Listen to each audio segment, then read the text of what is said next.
Why aren't you fixing? That's not great. Oh, goodness.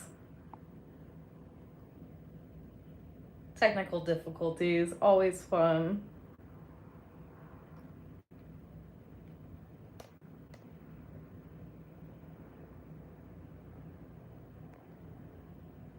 I don't know why it's doing that, so I'm gonna flip this around. It'll just give me 1 second, okay?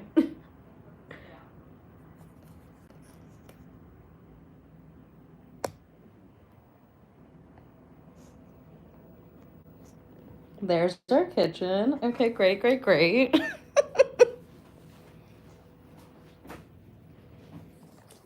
Sorry about that, friends.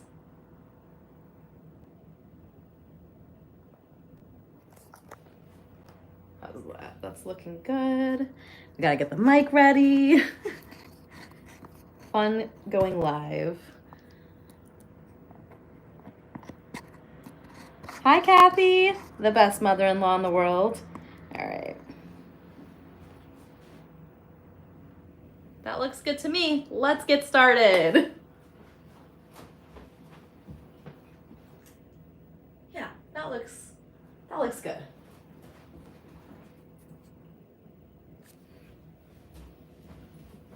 Hello, friends. I'm Michelle from Cup of Zest, where I help you party more and stress less. And today we are going live. This is my party prep live series where I start cooking and you're gonna hang out with me while I'm getting ready for an actual party. So tonight is dinner party, specifically a special dinner for my brother-in-law and his, I was gonna say girlfriend, but they recently got engaged, fiancé. They are moving to the East Coast, they're moving to Boston from Los Angeles. So Keith and I are hosting a little dinner for them. I'm making some yummy food and I hope you hang out. Ask me all your questions in the comments. I'd love to know where you're watching from, and I would love to hear a memory from one of your favorite dinners you've had. If it was something that you have a memory of from when you were a child, or a dinner party you've been to as an adult, or even dinner like with friends out at a restaurant, please drop those stories in the comments. I want to hear them because sharing stories is fun, you know? All right, gotta get a couple more things set up right here.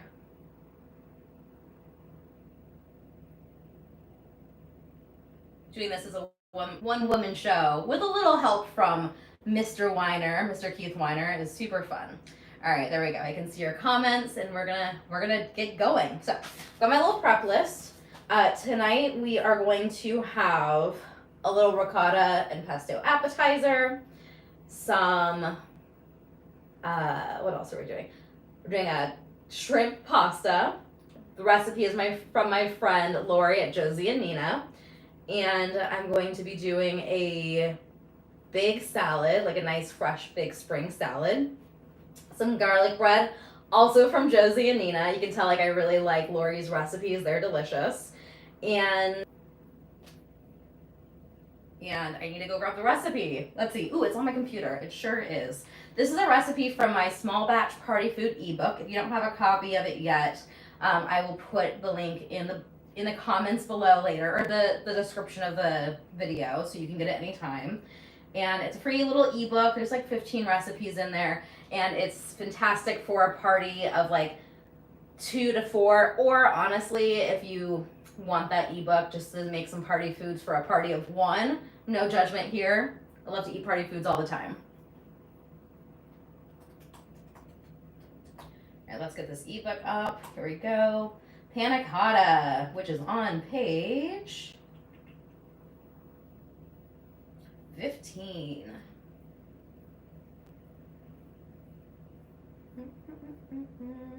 There we go.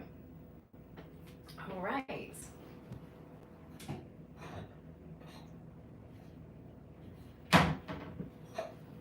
All right, I'm gonna get all the ingredients. This recipe, I need some gelatin, yogurt, heavy cream, sugar, vanilla extract. Super easy. If you've never made panna cotta before, you absolutely should.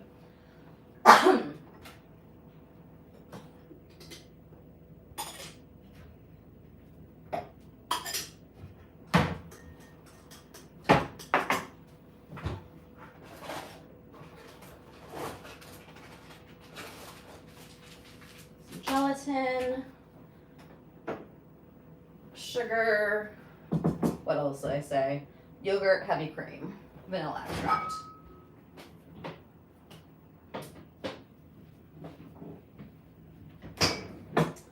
Need a couple measuring spoons, a whisk. Get all of my tools out before I start, right? That way I'm super prepared.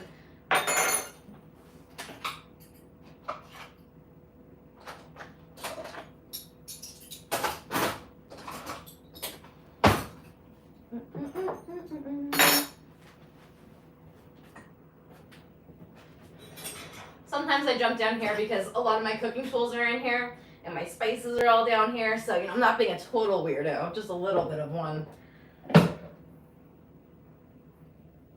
If you're just joining, again, I would love to hear where you're watching from, and we're looking to talk about, I was wondering if you wanted to share a story about a favorite dinner you've been to. Leave it in the comments if you feel like sharing. If you don't, no worries. Save that for yourself. But dinner parties are super fun. My friend Tara, who is an amazing culinary producer, she and her good friend host a holiday dinner party, and they've done it pre-pandemic, they did it every year. And it's fun because it always evolves, like every year to year. And it's a fun experience because you're usually going with different people that like you don't know, like her friend brings friends or invites friends, and then Tara invites friends, and it's always this fun group of people. And it's just, dinner parties are great because you're sitting around eating delicious food with people you love or like.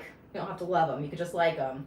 And it's just special. Like, we don't do that enough in our lives, and I think we should all do more dinner parties. All right, so first for the panna cotta, we're gonna get some cold water, 2 tablespoons of cold water in a little cup or a bowl, small bowl.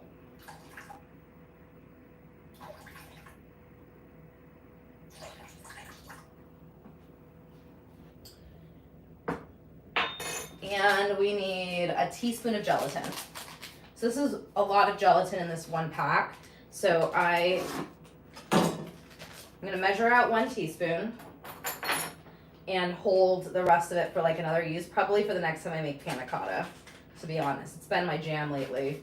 So you just need a teaspoon, nice level teaspoon. I'm going to actually level this off into the trash can. There we go.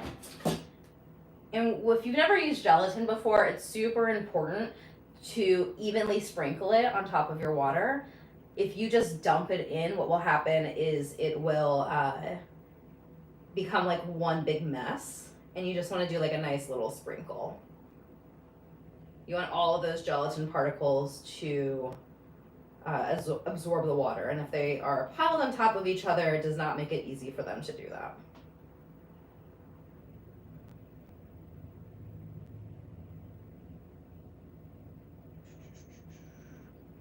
All right, this is gonna hang out, the gelatin is gonna bloom, which means it is absorbing all of that liquid. And next I need to mix the yogurt and vanilla together in a bowl. Yogurt, I just shopped at Trader Joe's for 90% of these products. I really like to use this yogurt for panna cotta. It's their European style whole milk organic, and it's super creamy, not too thick. You can use any kind of yogurt you want for panna cotta, but the thickness of your yogurt is really going to, it will change the outcome of the dish, right? So if you use a Greek yogurt, which you totally can, your panna cotta is going to be a lot thicker, but I wanted something like really smooth and creamy, so that's why I use this European style. All right, let's find the vanilla. So many things down here. Definitely need to do another organization moment. Probably get rid of a couple things too. How much yogurt? Not a lot. A half a cup. Liquid measuring cup. There we go.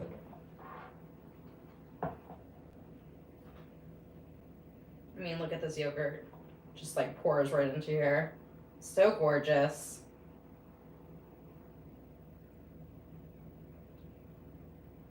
Now this isn't baking, so if you're a little bit off with your measurements or ingredients, like a tiny bit, no big deal, because it's not going to, especially with this panna cotta, it's not going to like destroy your cake or whatever if there's a little bit more yogurt in here.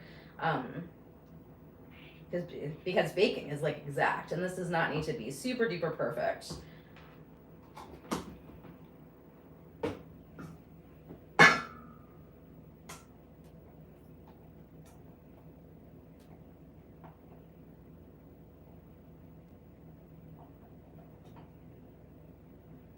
Has anyone who's watching made panna cotta before or had panna cotta before? Like, have you ever tried it?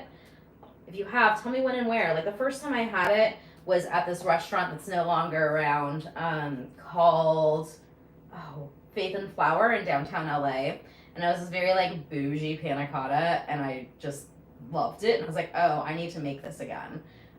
It definitely blew my mind that night, and I was like, oh, this is probably really hard to make. And guess what? It's not. It is not that hard to make.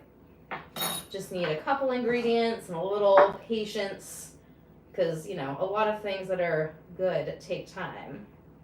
All right, we got some vanilla extract in there. Again, from Trader Joe's. We're just gonna mix this together.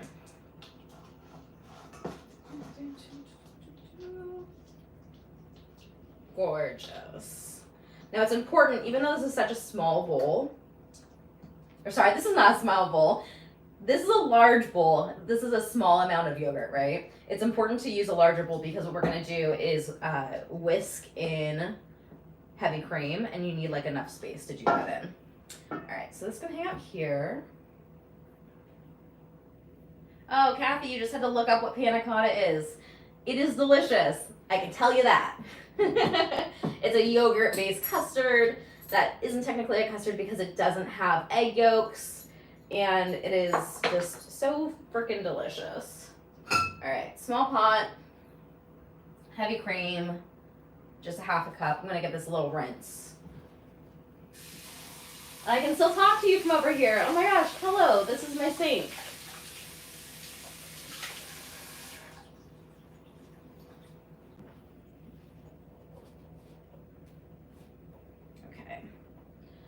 This heavy cream. You can make like you can make a version with like half and half or whole milk if you don't want to be as decadent as I am this evening with the heavy cream.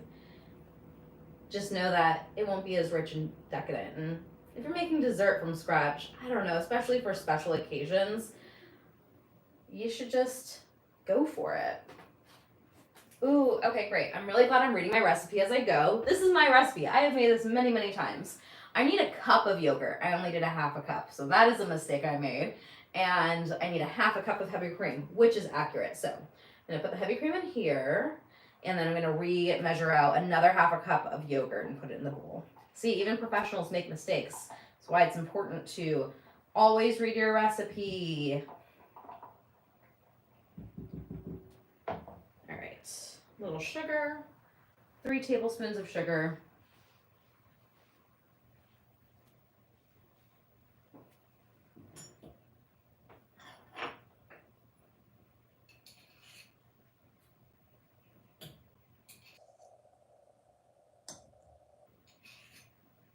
And a pinch of salt to like balance it out a tiny bit. And I'm also gonna make a yummy topping for this as well. I think I'm just gonna use some jam and maybe add a little, I don't know, we'll see like a yummy liqueur or something that I've got in my stash.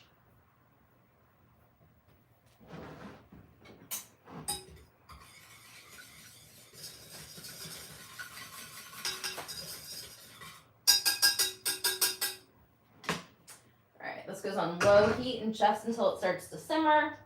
You couldn't hear me because I wasn't talking to you, I was talking to the food. This is gonna go on low heat just until it comes to a simmer. Sorry, not even a simmer, it's just going to start to steam, and then we're gonna take it off the heat.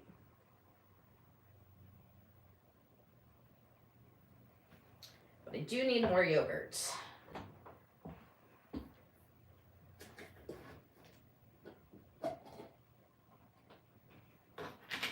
Hi, Rose. Thanks for joining.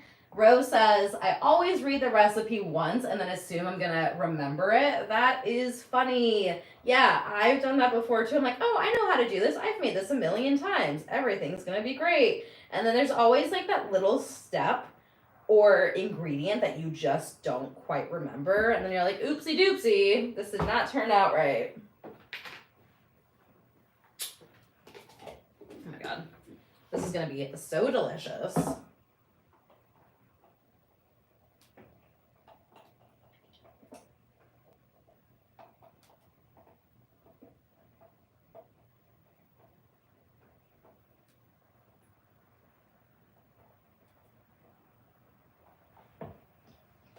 There we go. That looks better.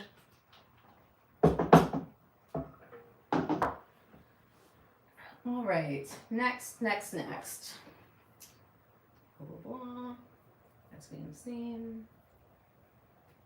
The last time I did this, I almost forgot a step. So what we're gonna do next is once this begins to steam, we're gonna take it off the heat and I'm gonna add in this gelatin, which is bloomed. I'm gonna come up close to the camera and show you what it looks like. So remember how this was like powdery and we put it on top of water? Look at it now. It's all bloomed. It's very gelatiny. And this is going to go right into the hot, heavy cream and it's going to dissolve. So we really need to make sure it dissolves because you don't want to get any like gelatin granules, I don't know, floating around in your food. So we'll mix it really well so it dissolves and then it'll be so delicious with yogurt and the sugar and the vanilla and it's going to be yummy. Back over here, let's keep an eye on our cream and sugar situation.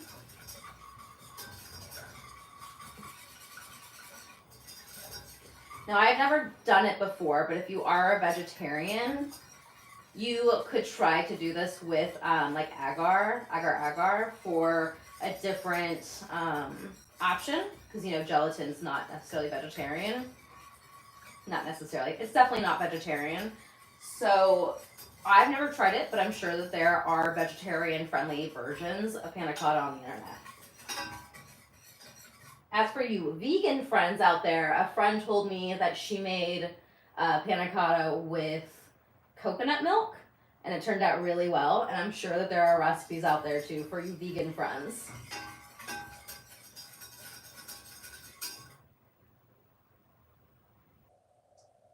I have the mindset that if you have dinner guests over, or like if you're dinner guest is like very specific, but if you're having a party and you don't necessarily know everyone's dietary restrictions, so you have new friends coming over, I think it's really important to have lots of options, even if they aren't necessarily options that you would make. So say we're having like, what were we doing? Our New Year's Eve party, I think we had like 20 people come over, definitely some new friends that like I didn't know that well. And it turned out like they didn't drink any alcohol. So I made sure I had like really yummy non-alcoholic drinks before I knew that they were coming over and didn't drink. Because I wanted to make sure that just in case someone wasn't drinking for any reason, they had something delicious to enjoy, especially as we, you know, welcome 2024 to the world. So same thing goes for like, you know, if you're gonna make a dip, maybe have a vegan dip available. You don't have to make it from scratch, just pick up some hummus. That's totally fine. Or, you know, for your gluten-free people, like have some vegetables for little crudités. It doesn't always have to be just what you want.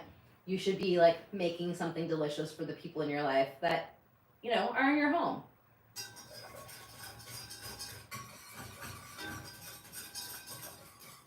All right, this is almost there. Yep, steaming, perfect.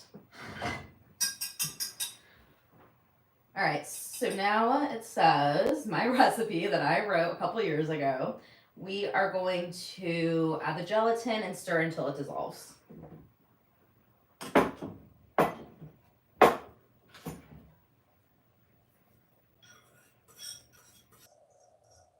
Now the recipe says to stir, not to whisk. It is really important to pay attention to those little notes in the recipe. There's a reason I said not to whisk this. I said just to stir it. It's probably because I didn't want to aerate the cream too much. So just a nice stir to get that gelatin dissolved.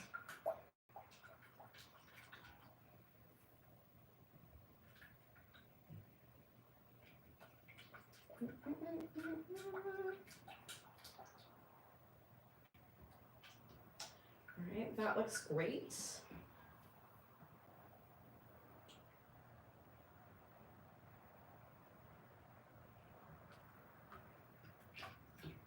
All right, now we're gonna whisk this cream sugar gelatin mixture into our yogurt. And this is why we're using a larger bowl. Set yourself up for success.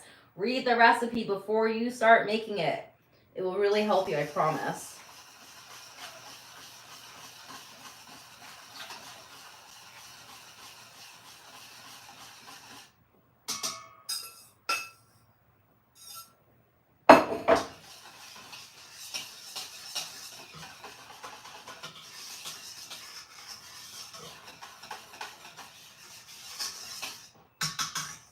I think I'm done with these guys for now. These are gonna go away. Go away as in go to the sink for my lovely husband to wash the dishes later tonight, because that is how we roll. Right, Mr. Wiener? Nope, sorry, Weiner.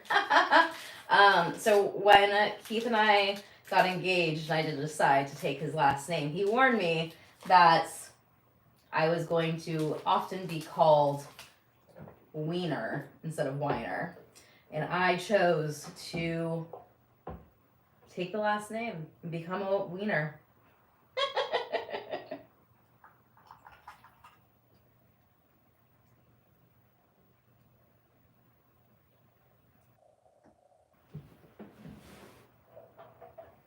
Don't want to lose any of this goodness, and you get it all out of here. Silicone spats, little ones, lifesaver. They're so good. Like, one of my favorite kitchen tools is a little silicone spatula.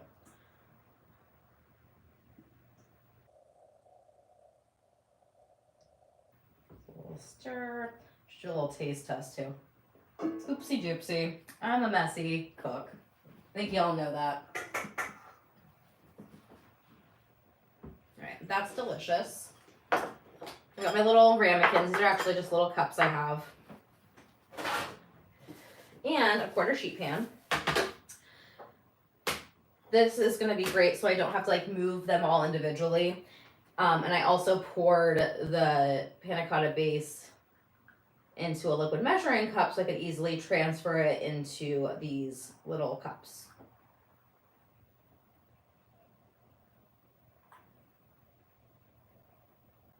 And when I serve it, I'm just going to put the little jam topping I made right on top. And that's it. With a spoon. Serve with a spoon. It's going to be wonderful. Now you can make panna cotta a couple days ahead of time, which is why I love making it for parties. If I had enough time in my life, I probably would have made these yesterday. I did not. That's why they're happening right now. But it's great because I'm just going to pop these into the fridge and they will set up in a couple hours and be ready for a dessert when we are ready. Oops. Also, I want to like keep everything really nice and clean. So I'll like clean up this little mess I made. Little spills everywhere. Spills on my shirt, spills on the glasses. I'm just a little messy.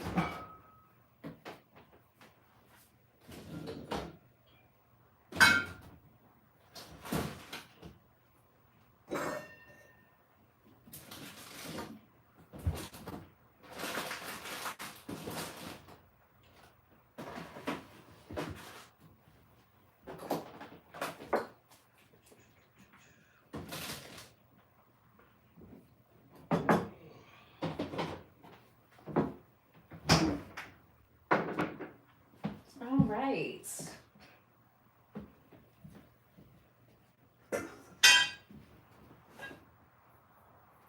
Yes, Rose, these are silicone measuring cups. They come in a set of 3 usually. I don't know, it's this ISI brand, which is also I think the like aerosol can, and they are so great. Like nice little squeezies for pouring, and like I love them. Definitely a must purchase in my opinion. All right, panna cotta is set.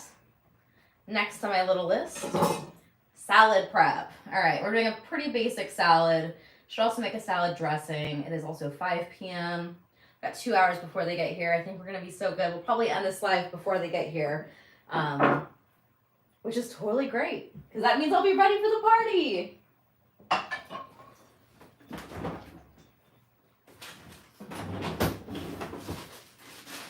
We're gonna do some radishes, sugar snaps, cucumber,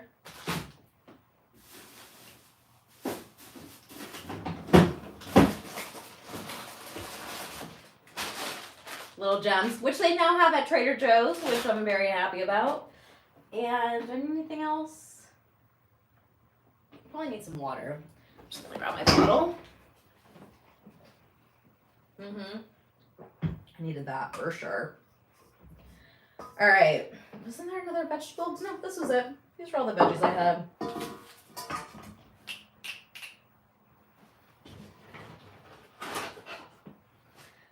Mandolin time, just for these radishes.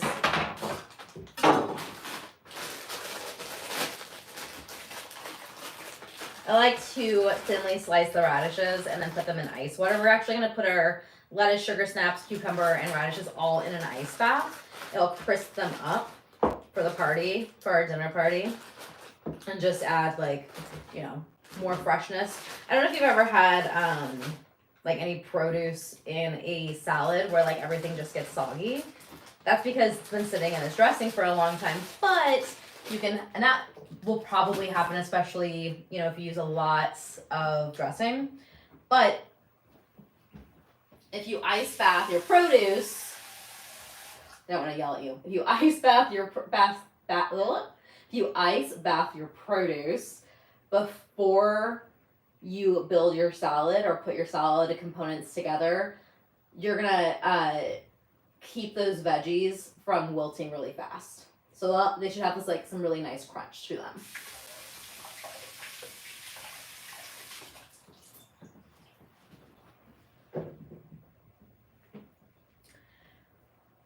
Vampire Hunter D, who is our friend Darnell.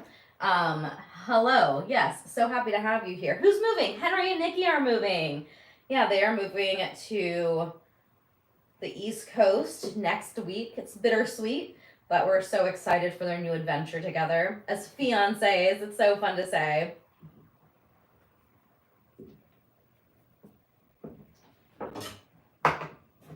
I like to cut off the tips of these radishes before I use them on the mandolin. It just makes it a little bit easier, a little bit safer. I do need to get myself a cut glove. Yes, I know. I will get one for the next time I use it. It's gonna go in my shopping cart tonight. I promise, I promise. No slicing fingers over here. Do as I say, not as I do.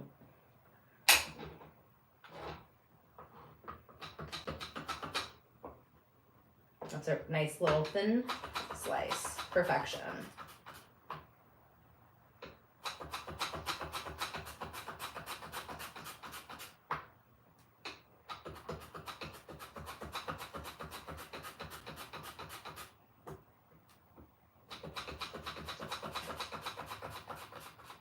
I am quite hungry. These tops of these radishes are going to be my snack while I cook.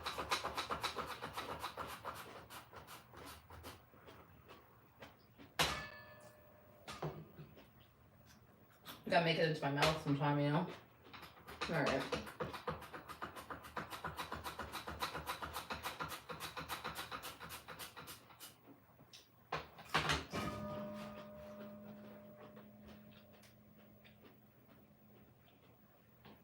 I'm gonna need another bowl for the lettuce, so that's okay.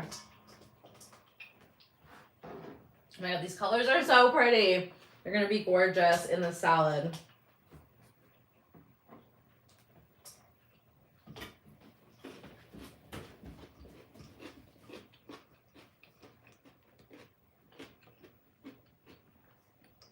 See how thin I slice these? They get really crispy in the ice bath. And they're gonna curl. And they're gonna be so gorgeous. More gorgeous than they already are.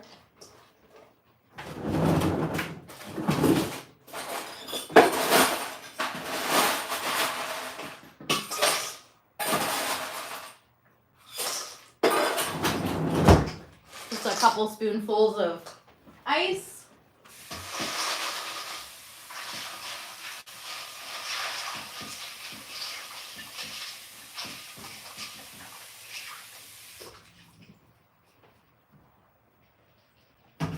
It's gonna hang out there. Mandolin goes away.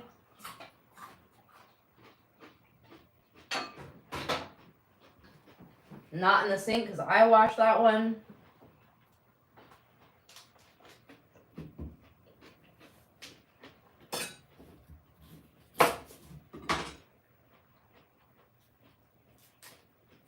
Just gonna unwrap this cucumber.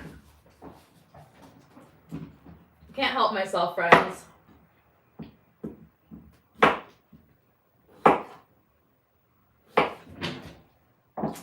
It's more of a snack for me.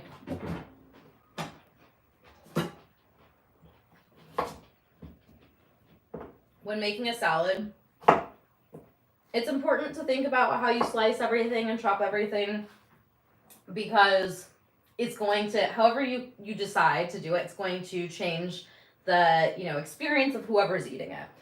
So having like a fun chopped salad where like everything's about the same size and you like get a nice big bite of like all the little components, beautiful. For this salad, because I'm slicing the radishes so thin and I want the salad to feel a little bit more hearty, I'm gonna do chunky cucumbers into the ice bath too. They all get to have a little ice bath party. I think I'll do this whole cucumber. And if we don't eat all of it, Keith can have a soggy salad for breakfast. Because that's what he likes. Soggy salads.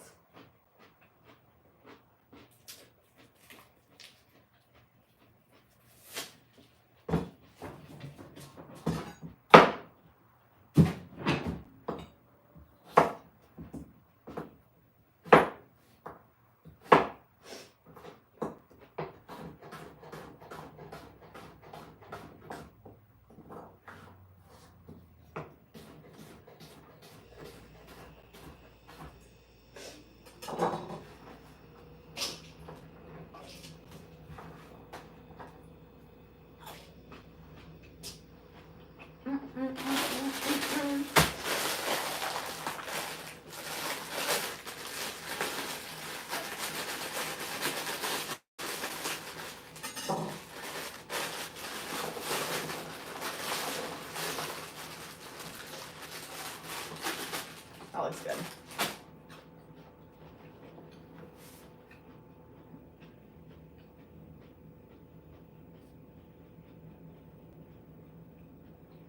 I'm gonna slice these. This one's nasty. I'm gonna slice these sugar snap peas on a really long bias, big bias. I'm gonna come over and show you. Dance party. Because it's pretty. That's why I'm slicing these this way, just because it's pretty. There's always a reason. Just want everything to be pretty tonight.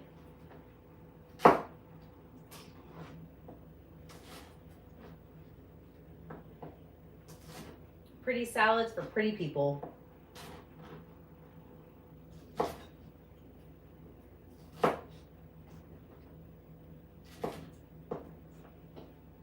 Oh, there's a little bug in here. Hey, buddy. I think he's dead. Yep, he's definitely dead. Sorry, bud.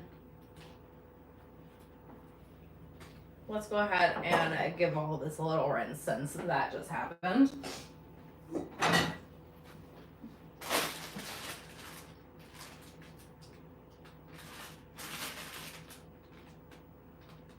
Okay, I thought those were pre-washed. They were not. So that's all right. We're gonna do a little wash Nature's fun.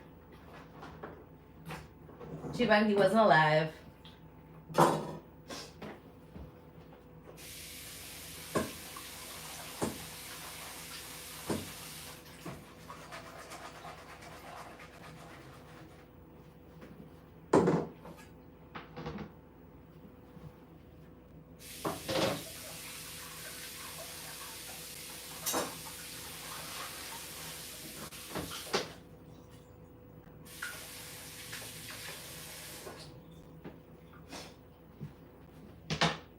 All right, back at it.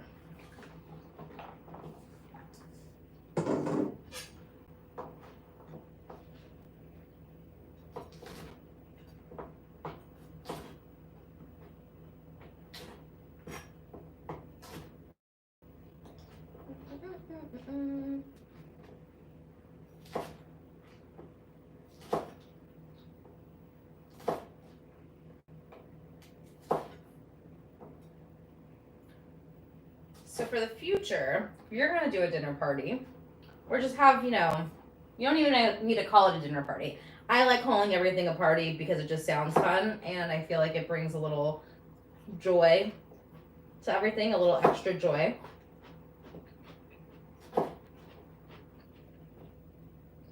It's important to do as much ahead of time as possible, because that's really going to save you from stressing out, right?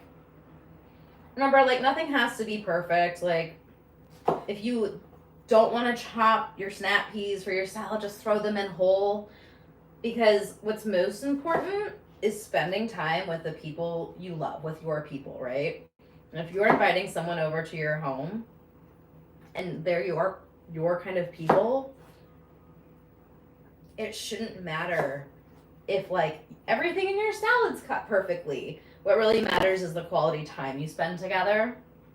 And at least that's my opinion, right? Maybe for you, like, it's super important that, like, everything is exactly as it should be and exactly as the recipe says, but, like, I don't know, after having lots of people over throughout my life, like, and spending time with people cooking and eating, and it's always more about those connections and that the time with the people you're spending time with. Just trying to be, like, super cool and smooth. That didn't come out as eloquently as I wanted, but I think you get the picture, right?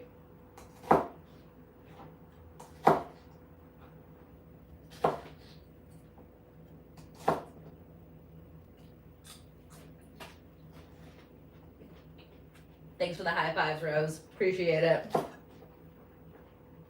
All right. So all of these veggies, in reality, could have been prepped yesterday. They could have been prepped 2 days ago. If you know that you are going to be tight on time when you're having people over for any kind of get-together, prep as much ahead as possible. Say you want to do, like, a pizza with caramelized onions. To properly caramelize onions, it takes a long time. So you could caramelize onions a week in advance. Put them in the freezer.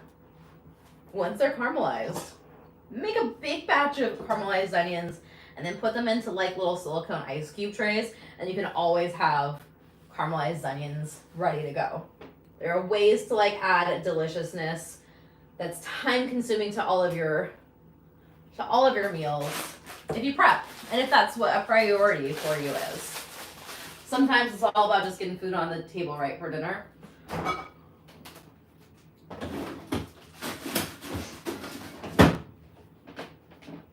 I'm gonna look for another bowl. I need one for the lettuce.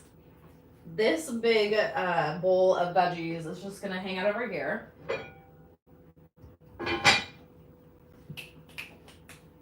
And yeah, another bowl. Down we go.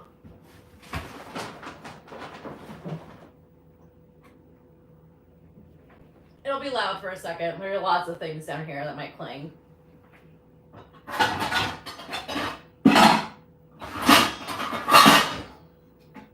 Sorry.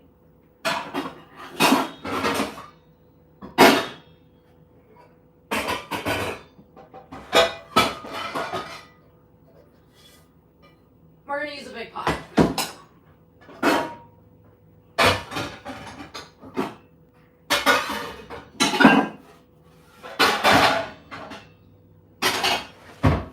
Whew. All right, I don't have another big bowl, but I got this pot. It needs a little rinse.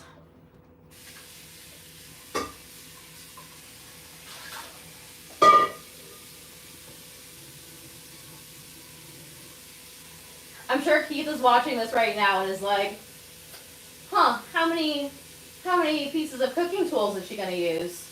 How much do I have to wash tonight? It won't be that bad, babe. Promise.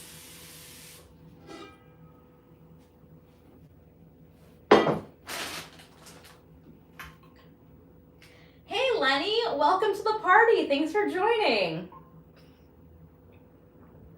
Lenny is a dear friend of mine. We've known each other for many, many years. And I am so happy you're here hanging out. I am cooking, if you are just joining us.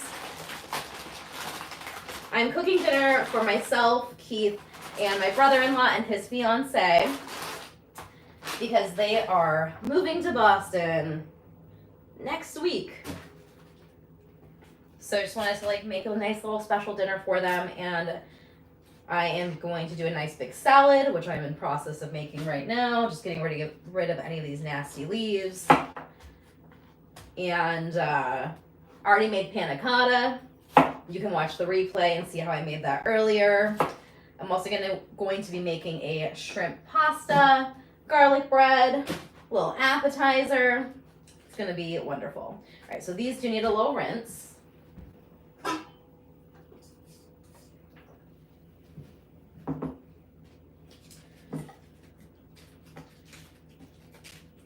I love Little Gems. They're one of my favorite lettuces. I don't know, they're just so good. I love a Little Gem Caesar. Ooh, delish. Not doing that tonight though. Just a nice big spring salad, which I'm gonna make a salad dressing for as well. These are also fun as dippers. You know, if you have a really creamy dip or a hummus too, you could dip this lettuce in there and have a nice little chompy bite. So good. That's fine. Big salad, big pasta. I'm so excited for all of this. Ooh, another fun thing that's happening tonight is Keith and I are going to share our wedding album with Henry and Nikki. And we haven't shown it to anybody else yet. Super excited for them to see it. Kathy, if you're still watching, maybe you'll come out and visit, because I don't know if we're going to travel with it. That would be a really fun thing to do. I don't know. Maybe we'll travel with it. We'll see what Keith and I decide on. Because we want to share it with everybody. There are just so many fun moments in our wedding album. Did take us 2 years to get it done, but it's definitely well worth it. Well worth the wait.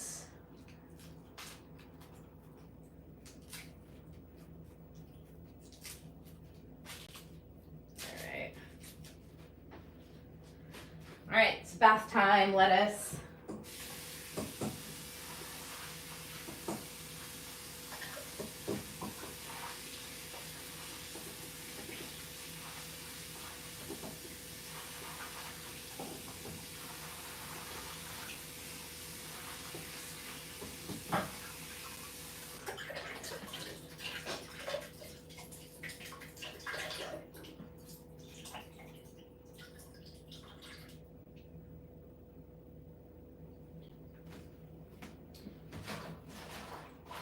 Now you're just gonna hang out in an ice bath, which does not have any ice yet, but will soon. I keep using this colander. It needs to just stay out, I think.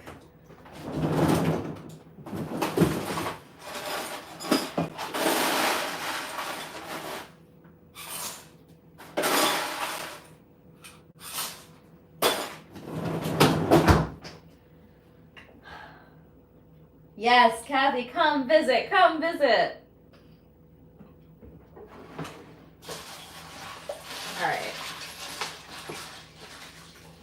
This is so pretty too, this bowl of lettuce. I mean, just fresh produce is always so gorgeous. Look at it. Oops. Sorry, Keith. I'll clean that up right now. Don't have any more paper towels. I just got excited because things are pretty, you know?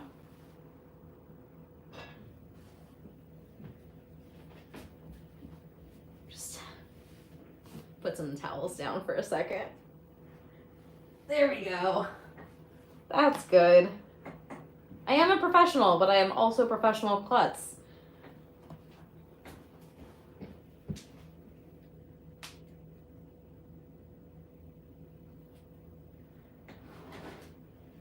All right, this is also gonna hang out over here. I'm running out of space.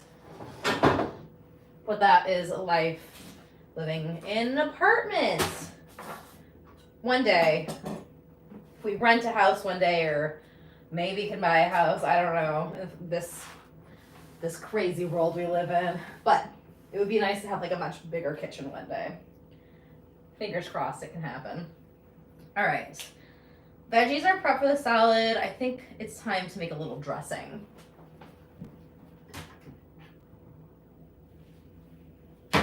Just gonna do a little basic vinaigrette with some garlic and a shallot. I might make it creamy. We'll see. A little mustard, olive oil. Keep it simple, especially because everything else I'm making is pretty decadent and rich. So just like a nice little garlic shallot vinaigrette sounds great.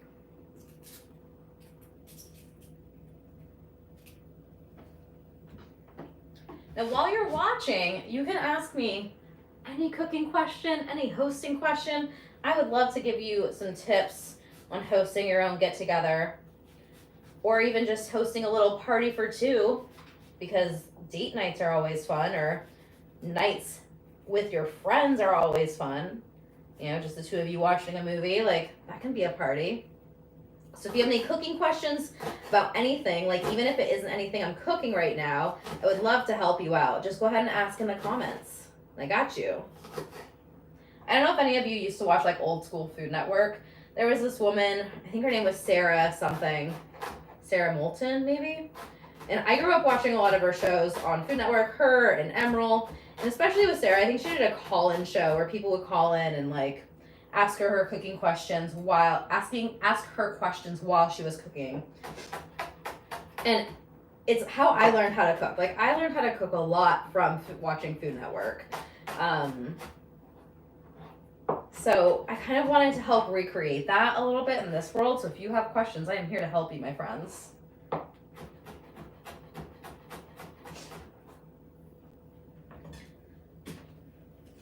Oh my god, shallots always get me, sometimes even more than onions. And I'm just like, what is this?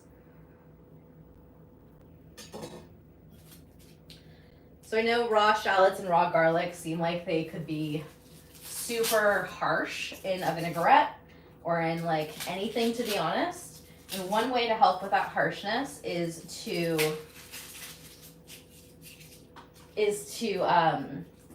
let them sit in a little vinegar or lemon juice as well, which is what I'm going to use today, and it helps take some of that bite away. Okay, Rose is asking if I can walk her through how I just cut the shallot. I am so happy to show you how to cut that shallot once I get this garlic down. Okay, I've got another shallot, so we can do a little demo. I think, why don't we go ahead and move this camera a little bit closer just for this portion, because I got you. And we can do it. We can do almost anything. Forgot I'm like tied into... Yep, that's not going to happen, friends. So sorry.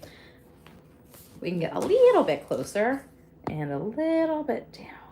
There we go.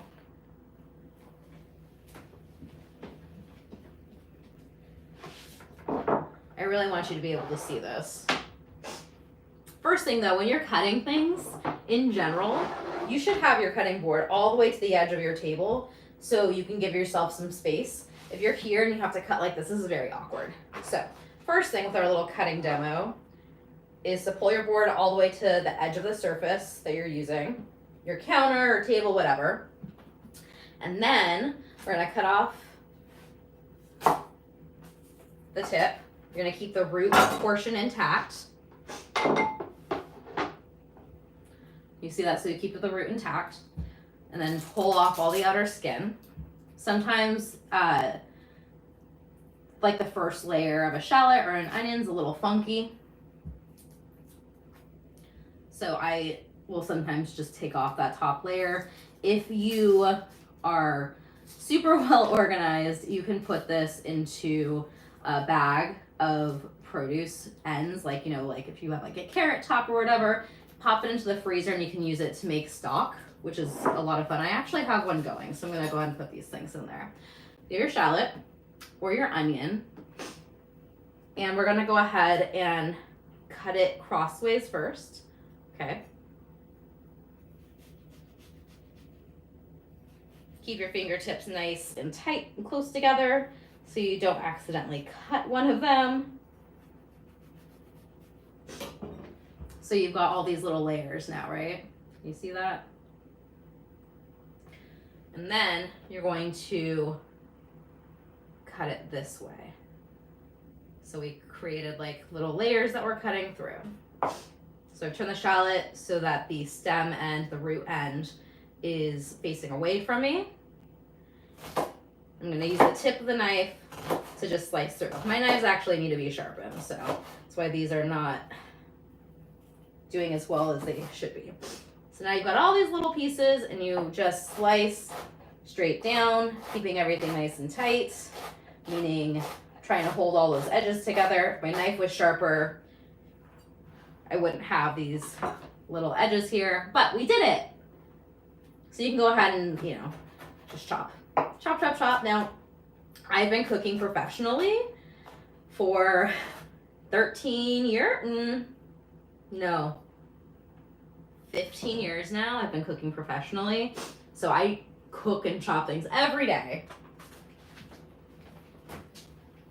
And what I'm saying is that to get used to it, to get that solid with chopping things, takes practice. You need to practice all the time and just go really slow. There are some really great videos, I'm sure, on YouTube that like show you tighter versions, like closer up versions of chopping produce. And the way you're gonna really improve is through practice. All right, so this is an extra shallot. I am going to put in another little cup or bowl or something. Let's see. I'll save it for later. I'll use it in something this week. I'll just put a little wrap on top of that so it stays nice and fresh. Oh my God, but I am crying again. Woo!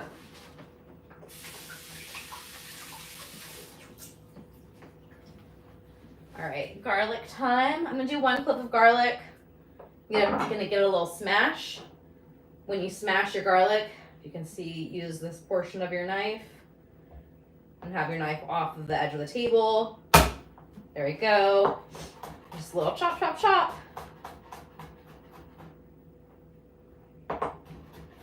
More chopping.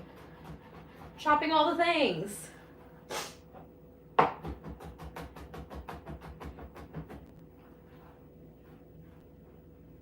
That shallot really did get me though. I am tearing up. Oh my goodness. All right, that looks good. We're gonna throw some lemon juice in there.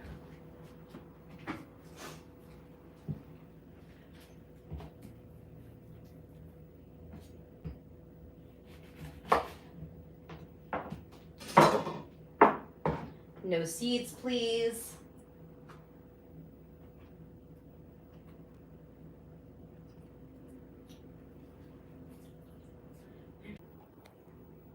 That was really weird. My phone decided it was done streaming. I don't know why. Looks like we're still good now. Okay. Weird, weird, weird. Sorry for that. Technical difficulties. Yay. All right.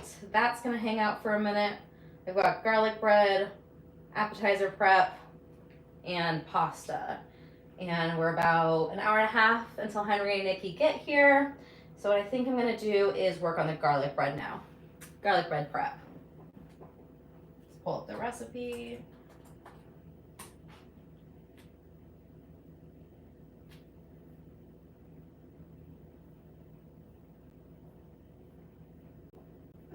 All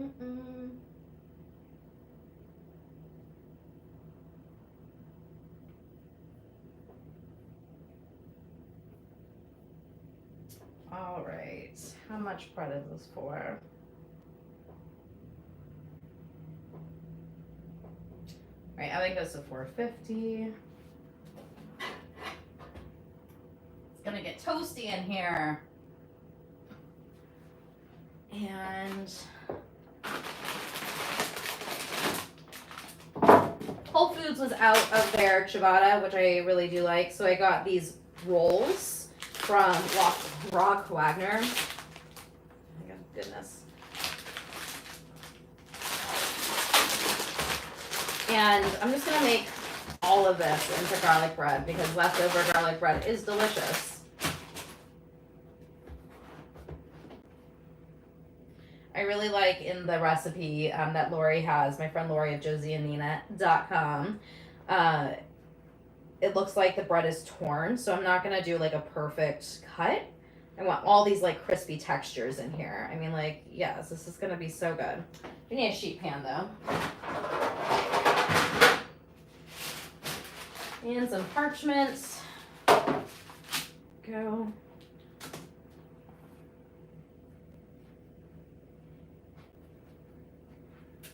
If you really wanted to like go for it, I'm gonna make this garlic bread, and then you could use it for sandwiches.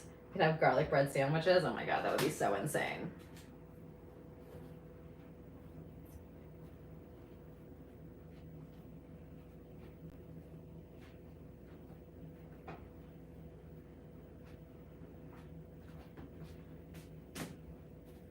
Oh my god, so much garlic bread. It's gonna be so good.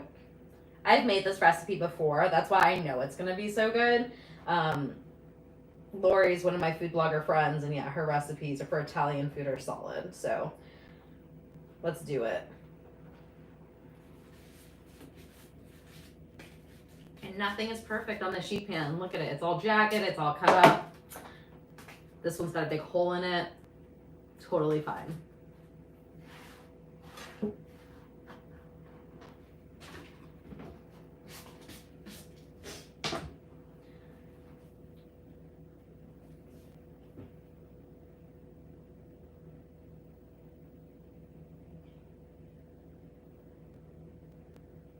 All right, so she does call for using a garlic press or smashing it. I'm gonna go ahead and use a microplane because that is just a really easy way for me to use it. I don't have a garlic press. Maybe it's because like when I was younger, we always used a garlic press and I hated cleaning it. That's maybe the reason why like I do not like using garlic presses. But I can be convinced to give it another go.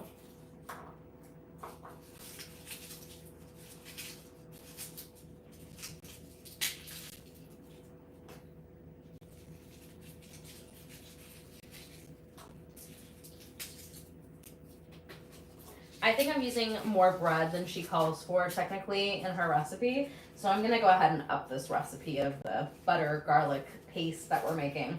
Probably gonna use this whole head of garlic and it's gonna be so good. 1, 2, 3, 4, 5, 6, 7, 8, 10, yeah.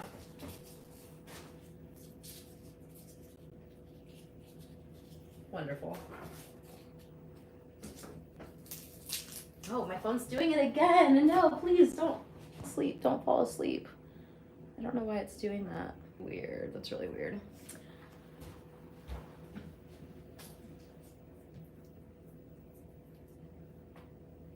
Yeah, Rose says she likes the microplane better than a garlic press for garlic. Yeah, I do too.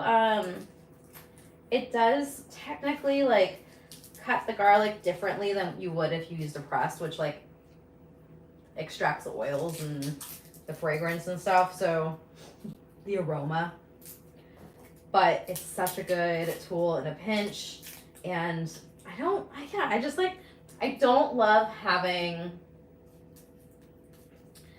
like having tools, kitchen tools that are only used for one purpose. Like a garlic press, you only use it really for garlic. That's a little funky. Kathy says no such thing as too much garlic bread. I agree with that. All right, some of these garlic cloves are a little funky. So we're gonna use the ones that are a-okay. And I've got another clove, or another head. I've got another head of garlic because I love garlic. This is a garlic loving household. Well, at least it is because of me. I think Keith could probably do okay without garlic in his life.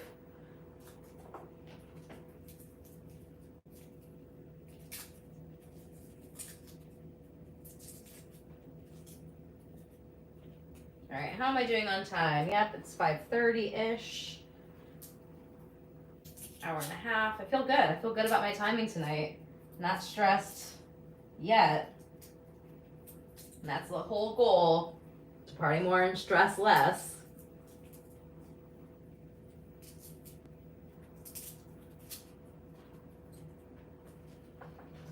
Okay, those are funky. Let's see how this head is.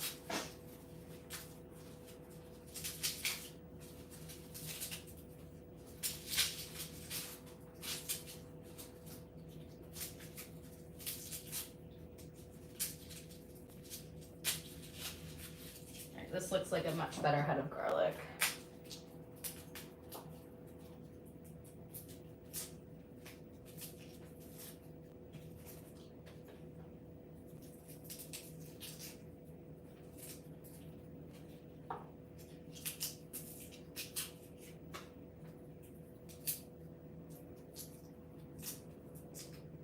There we go.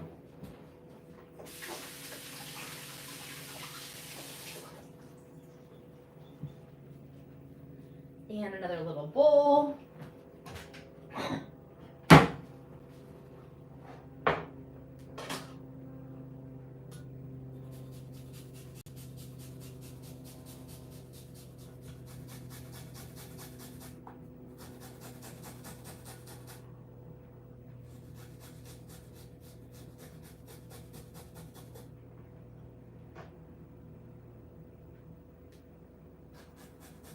What's the vibe for this meal? Great question, Rose. The vibe is delicious. Now, it's very much like Italian. It's all Italian, except for the salad technically is like, I don't know, it's just a fresh salad, so I would just call it a delicious salad. But everything else is Italian. So the garlic bread, the pasta, and the panna cotta. Doing a little Italian night. I thought about making some cocktails, but we have so much wine that we haven't, like so many nice bottles of wine that we haven't opened. And we also have like some sparkling wine as well. I think we've got some Prosecco. So it's just like a nice night to celebrate. So Italian celebration dinner? Sure. Ooh, Kathy, you've been roasting garlic with most dinners. How do you roast your garlic? Tell me in the comments. I would love to hear what you like to do. I like to roast my garlic by wrapping it up in parchment paper first and then foil. I found that sometimes the foil burns some of the garlic. But with the parchment paper protecting the garlic from the foil, ooh, that is a game changer. Yeah, Kathy, garlic is absolutely healthy for you. 100%. I agree.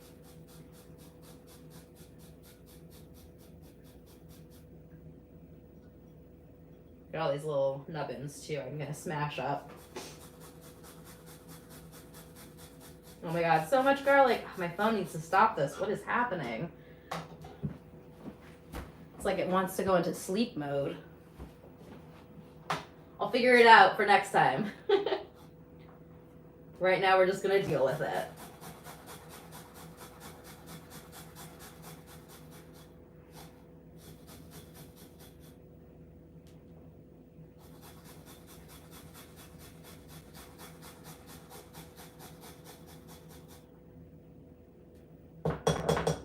So much garlic.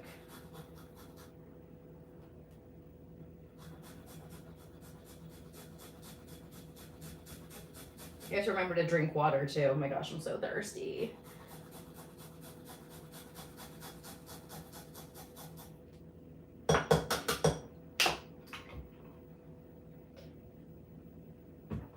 Stay hydrated, friends.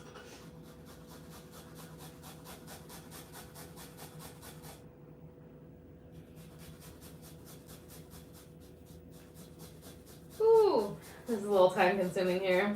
Just having this little garlic party, myself and my microplane, just enjoying it.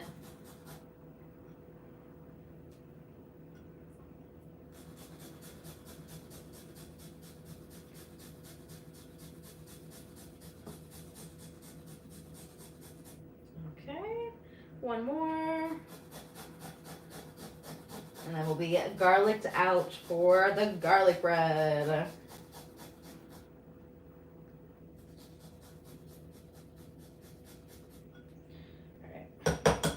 Wonderful, wonderful, wonderful. Garlic everywhere. I'm going to put these little nubbins into my stock bowl. Of a garlicky stock. Ooh, okay, so Kathy likes to use a little olive oil and foil under the broiler. How long does that take?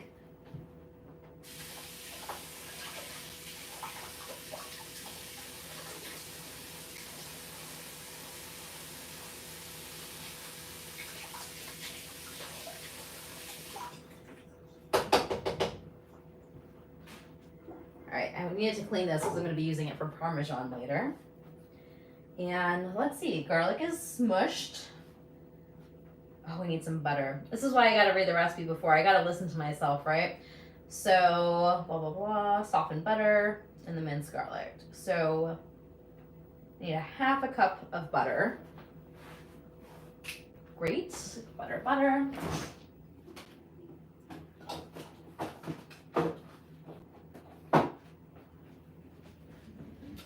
We're going to use some salted Kerrygold because that's what I've got.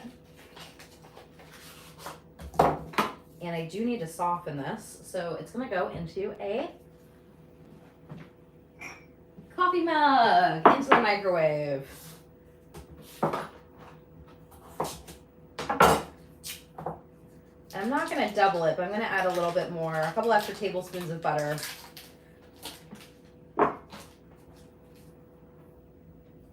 Since I had extra garlic added to this.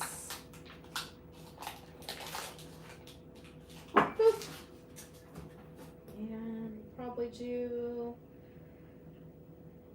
yeah, I think that's what we're gonna do. We're gonna go for it.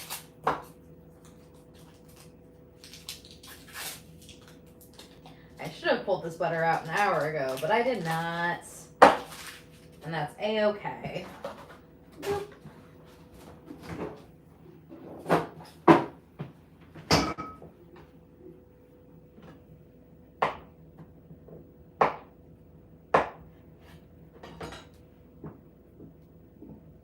Microwave these not super hot because I do not want it melted.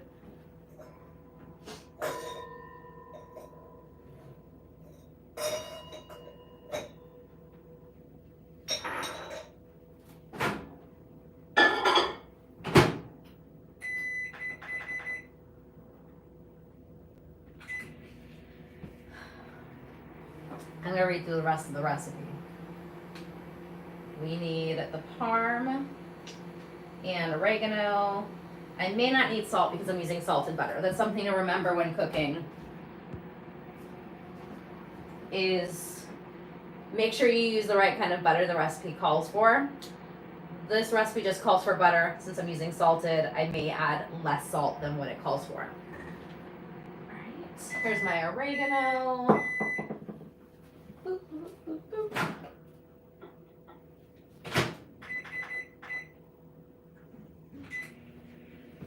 For a little bit longer.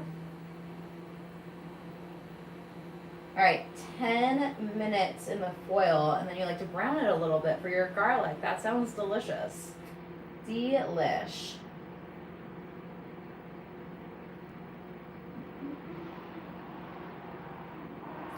I can start with some Parmesan though too, because we do need to grate that. Let's get it.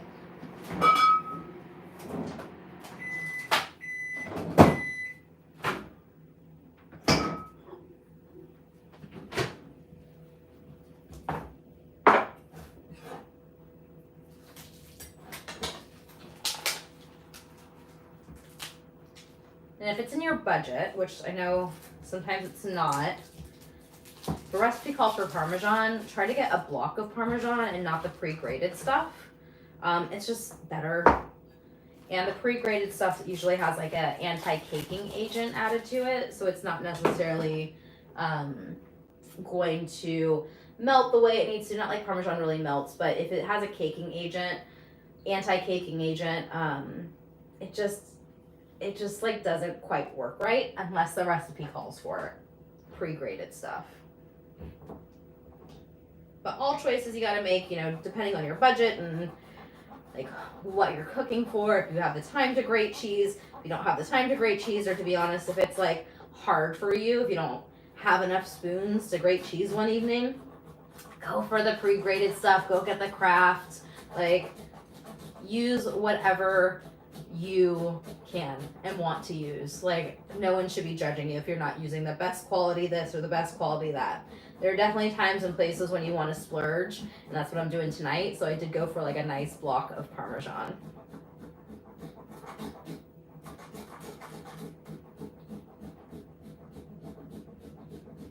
How much does this call for? Half a cup? Yep, half a cup of parm. Hi, website. Thanks for joining. I like that little black heart you got going there.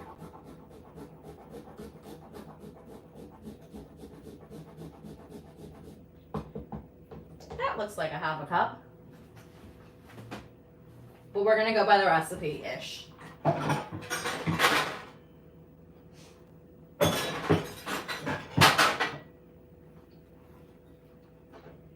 mean, look how nice and fluffy this is. Oh my god, I love it. Alright. So the recipe calls for a half a cup plus a little bit. This is closer to a cup. We're going to roll with it.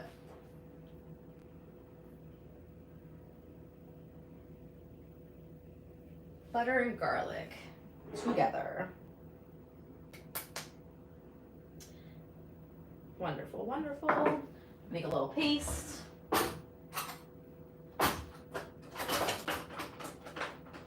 I cook at home like I cook at work, and that really does drive Keith a little bit crazy. You can chime in there. And what I mean in the sense of like, I need a new cooking tool, I need a new thing. Like, I don't just wash the spatula that I used half an hour ago. I get a new one out because that's what I would do at work, and that's just what my brain does because I'm so used to it.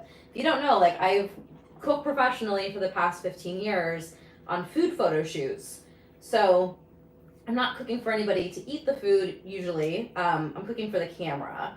And it's just like wild the amount of utensils I go through and how many dishes I wash every day. So it is really nice. I'm very appreciative to have someone at home who does the dishes, because at work it's usually me, or one of the other assistants. Oh yeah, this is gonna be so freaking good. Really get in there. Mash it around. Probably needed a bigger bowl for this too. Oops, there we go, camera. Stay awake, stay awake, stay with me there. Yeah, definitely need a bigger bowl. Let's do that. Another thing to wash. Alright. And I know I'm like teasing myself and teasing Keith a little bit here, but truly he is such an amazing partner and has been like, I'm so lucky to have him in my life.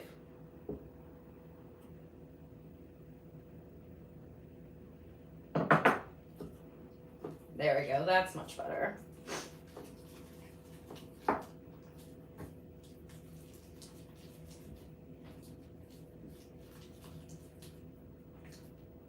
It smells so good already. Oh my gosh. All right.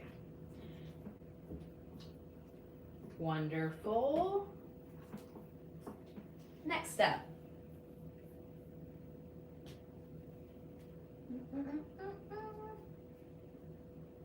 Stir the Parmesan cheese, kosher salt and oregano. Let's put all this parm in.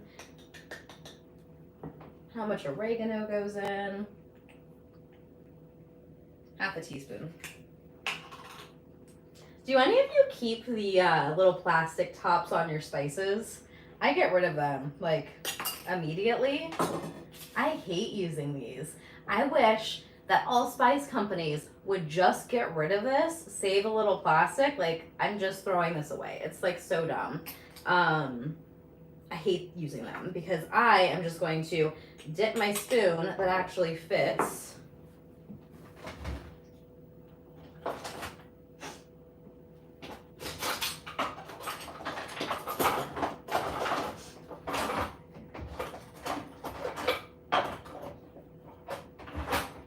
Closed enough. I'm just going to dip my measuring spoon right into the jar of spices.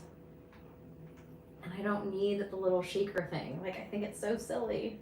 That's not for me. But if you use it, no judging. I promise. I really am not judging you. It's just not for me.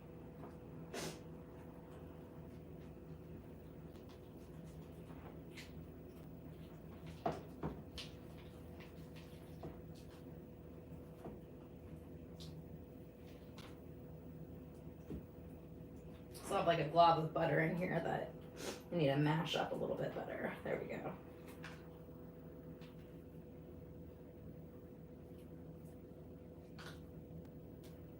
Another reason I may not add salt to this is because the Parmesan itself is salty. And if it doesn't need it, it doesn't need it, right? So if you are gonna make changes to recipes, especially things that you find on food blogs, you should taste as you go to make sure that you like what you're making, because you are spending your hard-earned money on making a recipe you found online from some stranger that, you know, you may or may not like. That's delicious. I think I am gonna put a little bit more parm in here because yum. And I'm gonna add a little bit more oregano and a little bit of salt. So deviation from the recipe a little bit, nothing crazy, because Lori's recipes are delicious. I've made many of them, and I love them so much.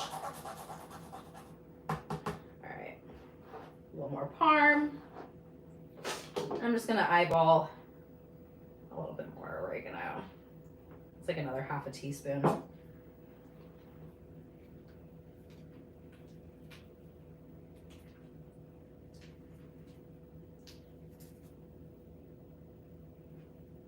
Now, since dinner's not going to be, we're probably not going to eat until around 8 p.m. tonight. Like, they're getting here at 7. I want to have a little appetizer, some wine, look through our wedding albums together before we eat. I am not going to spread this on the bread. I'm just going to leave it out at room temp. And right before I'm ready to cook, which, to be honest, I'm going to turn this oven off. I'm not quite ready for it. Oh, that's so good. A little bit of salt. Just a little bit.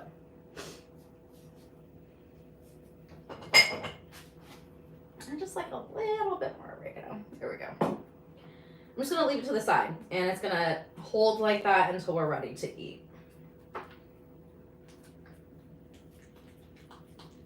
And it won't take very long to cook, actually. So you spread the butter mixture on the bread.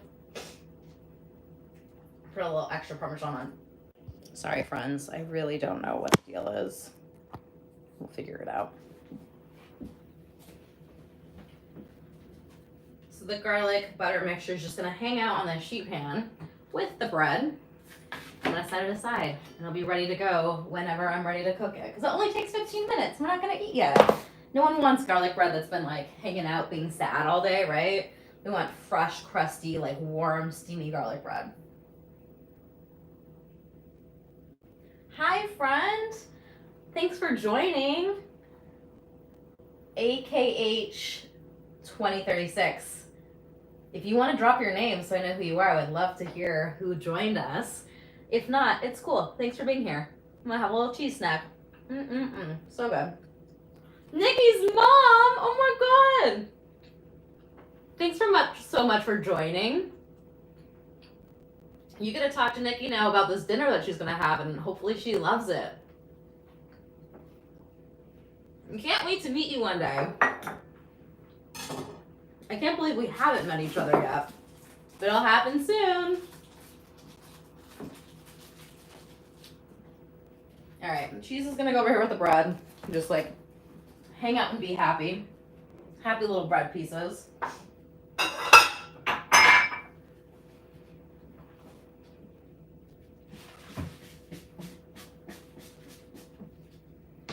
All right, timing wise, we got an hour out. I'm gonna go ahead and finish up the salad dressing. I need to do a little hand wash too in it.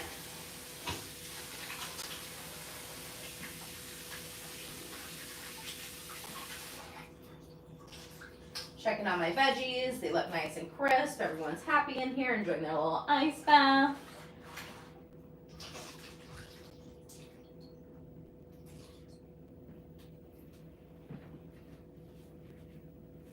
All right, so for the salad dressing, I am really just going to do some olive oil and vinegar, mustard. I love adding Dijon. That is a little trick that my dear, amazing friend, Marion Cooper Cairns, who is also the food stylist that I assist all the time. That was one of her things. She loves to put Dijon into like lots of recipes that you wouldn't think of because it just adds like a little extra something. I'm gonna use it for my vinaigrette today.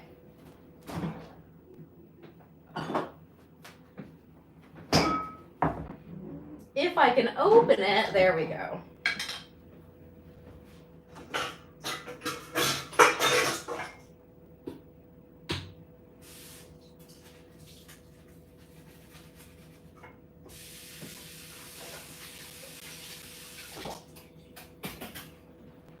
Got my whisk.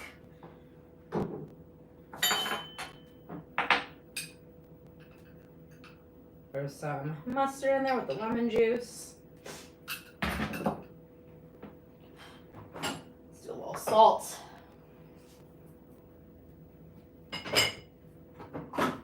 Got pepper as well. And then I just got some really nice olive oil too. Again, a splurge for a special occasion.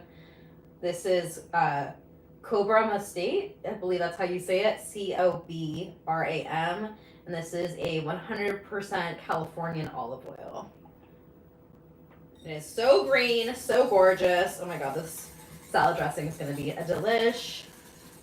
Probably throw some parsley in here too, just to add a little freshness, a little more freshness. Oh my god, this is going to be so yummy.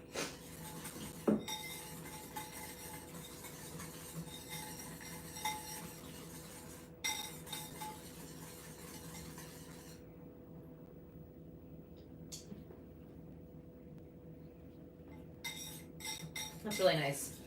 More olive oil. What is your favorite salad dressing? Do you have a favorite that you love to buy or make? I really enjoy just like a basic vinaigrette, but also ranch all day, baby. I seriously, give me ranch dressing. I will be a happy lady. Which I do have a ranch dressing on my website. Go check it out. Rose asks if I prefer, oh my god, my phone. Rose asks if I prefer Californian or Italian olive oil, and to be honest, I don't have a preference.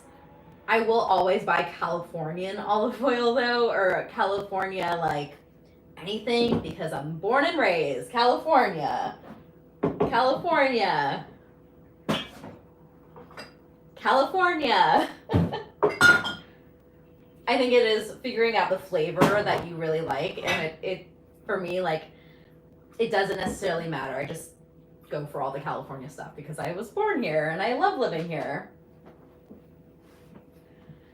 Now this is a trick that I learned, this is a little tip that I learned when I did a culinary program. I never will say that I like went to full cooking school because I didn't go to like Le Cordon Bleu or anything fancy smancy. I went to this little school that's no longer around called the New School of Cooking in Culver City. And my instructor, Laura, she taught me to taste my salad dressings with the produce that you are putting in your salad. So like your lettuce or your cucumber or whatever, you shouldn't just be tasting with a spoon because that's not what you're going to eat it with, right? So I got a little piece of lettuce here. I'm just going to do a little dip, a little taste. And that's really good. I'm just gonna hang out. I got the rest of my little lettuce snack.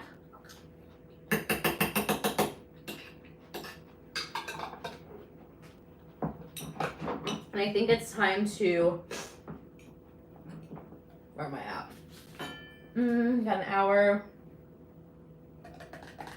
I'm gonna prep all the veggies for the pasta, so as soon as we're ready to eat, like I only will take about 15-20 minutes to finish cooking the meal. Let's do a little tidy up. I'm done with this. This can go back down here.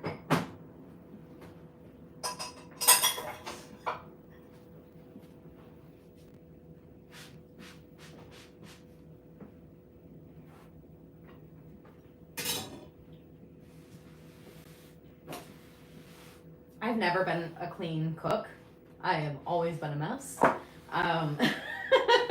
You can ask my stepmom, Lynn. She, when I was learning to cook, and to this day when I still cook, because I am such a mess in the kitchen, she would follow around, like follow behind me and just clean. That was really nice. I was very spoiled about that. But I've tried to get better, right? Like I really have tried to get better with cleaning as I go. I'm still not very good at it, but I gotta keep working on it, you know? It's always good to continue to grow and do better at life with things, especially things that like, I don't know, are annoying, like cleaning. I really don't enjoy cleaning, so trying to do it as I go has been a struggle for me, but I'm getting better at it, I promise. All right. Actually, I'm gonna go ahead and drain all of our produce. I think we're nice and crisp. Oh, those radishes could go a little bit longer. Okay, so garlic bread set. I've got my little list. I've got a pen. Garlic bread's prepped. Panna cotta's prepped, except for the topping. I'm gonna write that down. Salad is prepped. All right, let's see what this pasta recipe has in store.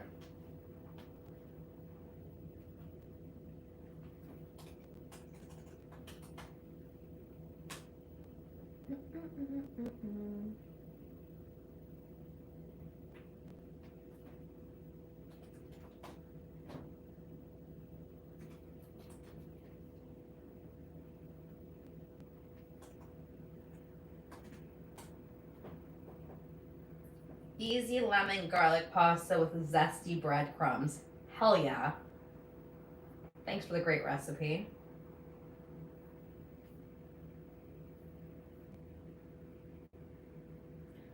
Unsalted butter, olive oil, breadcrumbs, panko breadcrumbs. Wonderful. I've already got those made because I didn't make them. I bought them.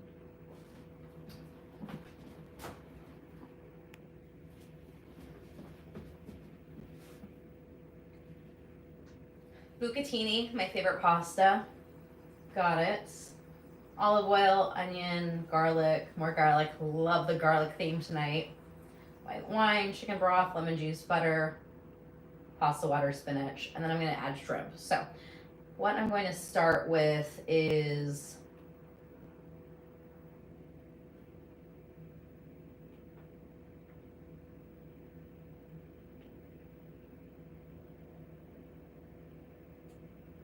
I'm gonna go ahead and cook the breadcrumbs, and then I'm also gonna chop up any veggies that go along with the pasta, like the onion. So you're just like watching me chop a lot of stuff today. I hope you're enjoying yourself.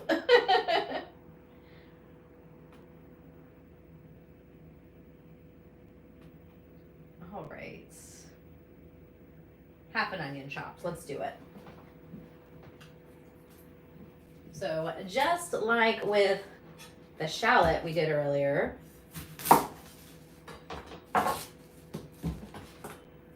we're going to cut it exactly the same way.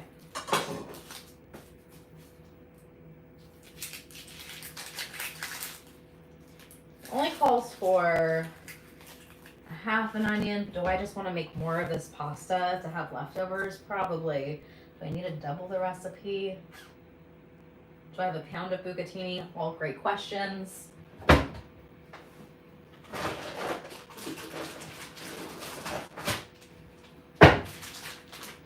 I sure do. We're gonna double the recipe today. More pasta, more pasta.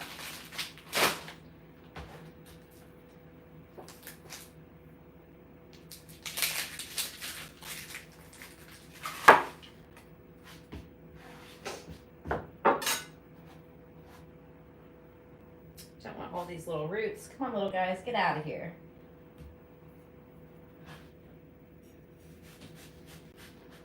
How does she say to chop this? Follow the recipe. Here we go. Just chopped, a little chopped onion.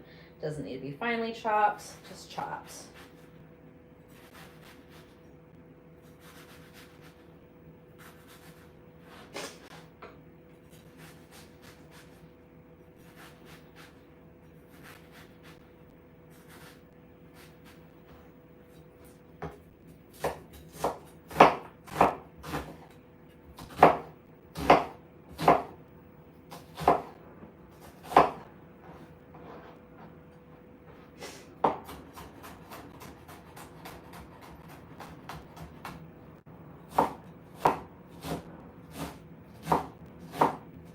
What a mess I'm making. The little onion spraying everywhere. Because my knife's not sharp enough, I'm gonna go get these sharpened next week. They absolutely need it. Now, when I was in London, I did take a knife sharpening class. That was amazing. Went to Kitchen Provisions in Borough Yards. It was so great. Jun, who was one of the employees there, he does private knife sharpening classes through the company there, and I took it. I just don't have all of the tools to sharpen my own knives yet. So once I get those, I will be sharpening my knives often and not paying for it.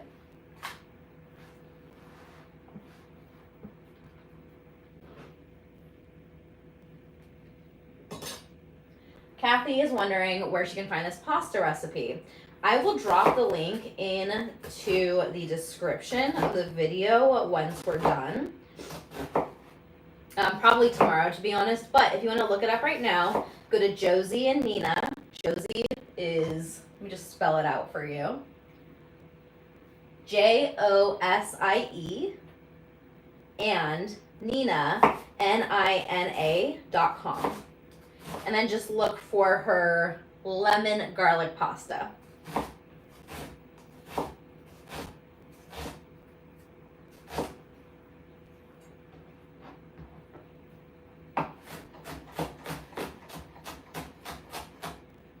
Lori is an Italian.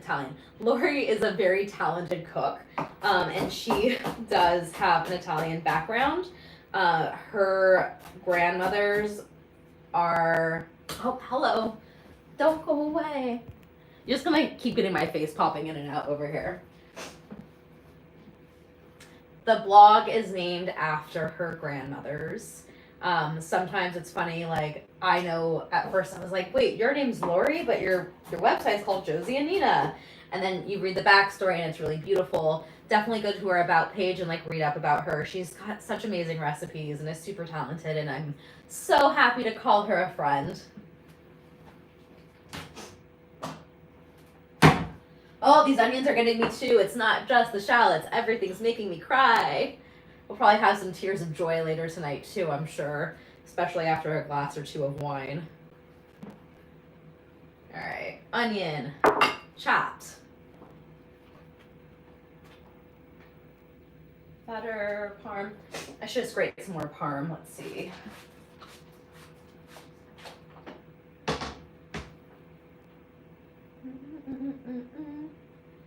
Yeah, I'm just gonna go ahead and do some more garlic and some more parm. And then we'll get on to the appetizer. I'm just killing it with my timing today. I'm really proud of myself.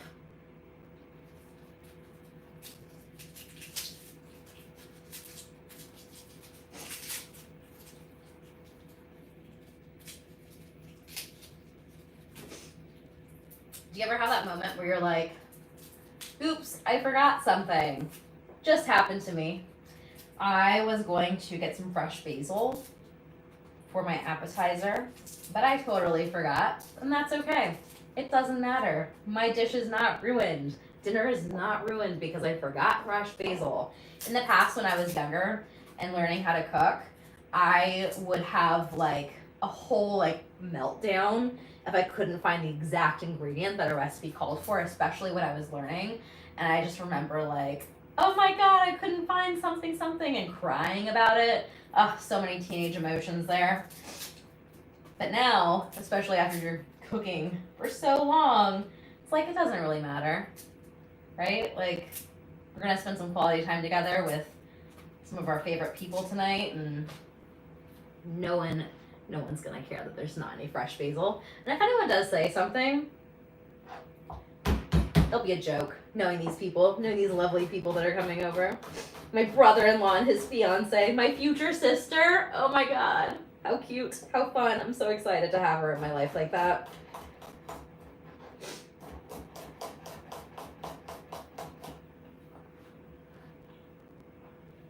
Yes, it's still gonna be delicious, Rose, you are so right.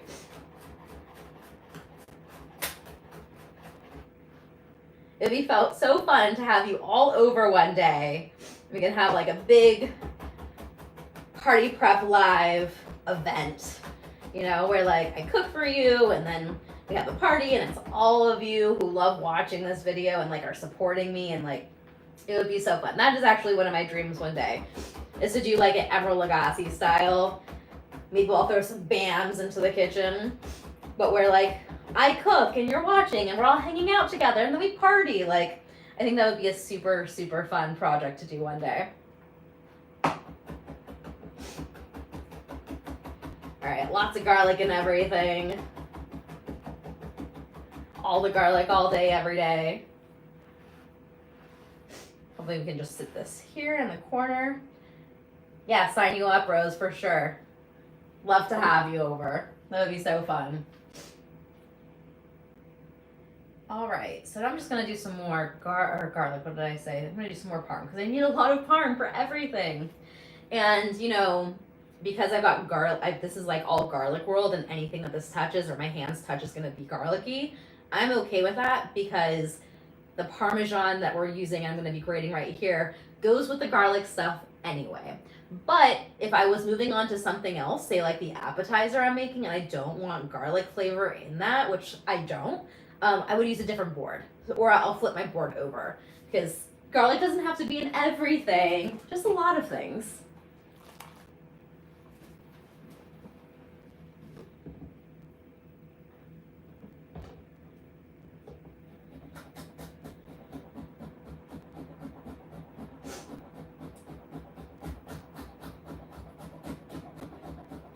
So much parm. Trying to decide where I want to put this garlic. I really don't want to get anything else dirty. Oh my goodness. Stay with me. Hi again.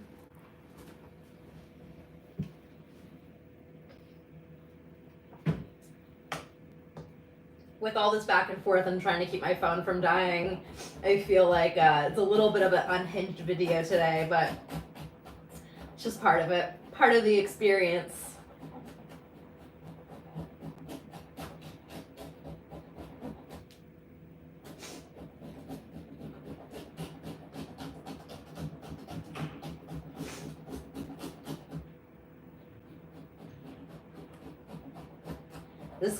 This Parmesan is so fluffy. I really just like want to throw it up in the air and see what happens, but I also don't want to create that big of a mess. Maybe one day we'll have a Parmesan party. Little pillows of Parmesan everywhere. I mean, look at this mountain of parm. Yum.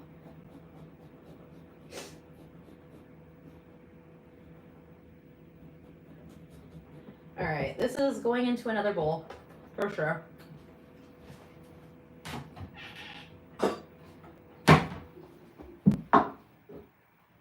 That is one downside of doing all this prep, is you do need to have like a place to put the thing. Whereas like if I was cooking just the pasta, I would be grating the cheese as it's needed. So many bowls. I know, Kathy, I know, so many bowls.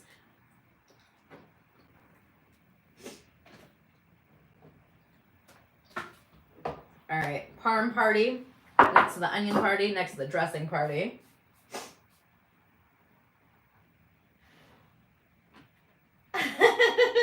Linnell Parker is my stepmom. She's been in my life since I was like, what, 4 years old? And yeah, she just commented that she says, you are an amazing cook, but messy, LOL. Keith, I feel your pain. Love you, Michelle. Yeah, that's accurate. I am a messy cook. I'm glad you could join Lynn and see this mess that's happening and really maybe have a side text conversation going on with Keith right now, talking about all the bowls I'm using. I love you both so much. And I do love that you roast me about it. It's great.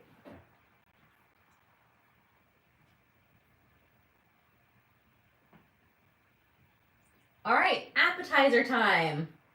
We're gonna make this appetizer.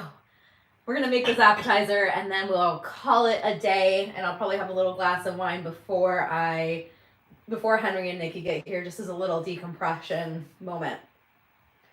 Lynn, my stepmom, also says, your dad is too. Yes, my dad is also a messy cook. Definitely learned from him. He's a really great cook too, so I'm very thankful to have some really great cooks in my life to learn from. My dad, my grandpa, Lynn's got it too. Like, feel very lucky.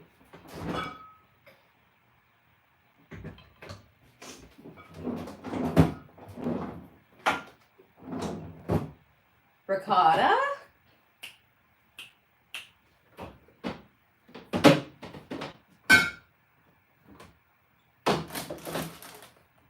Pesto.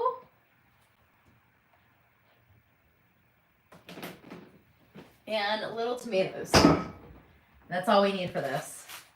So, like I said, I'm gonna flip my board over because I do not want a garlic party on this appetizer. I'm gonna wash my hands and wash my knife, like all the things.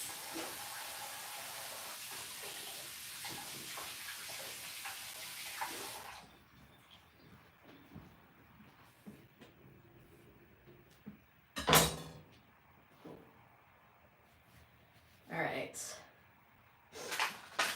These are tiny little tomatoes. They're called sprinkle tomatoes because branding got me to buy it and the brown branding worked. I mean, but look how cute and tiny they are. They're so little.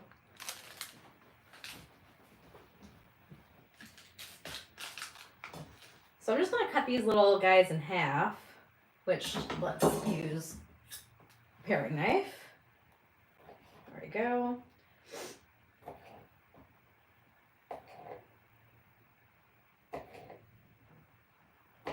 I saw a trick one time on how to cut a bunch of these at once. And why don't we give it a go? Because I can. Oh, don't die, don't die.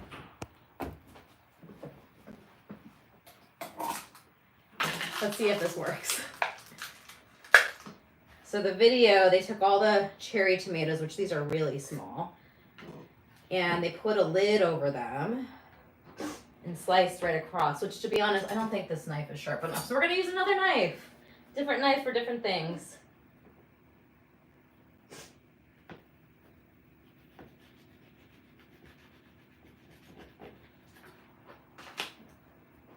It worked. It didn't work great. I don't think I will do this technique again, but in a pinch, if you need to cut a bunch of cherry tomatoes at one time, that trick is going to save you a lot.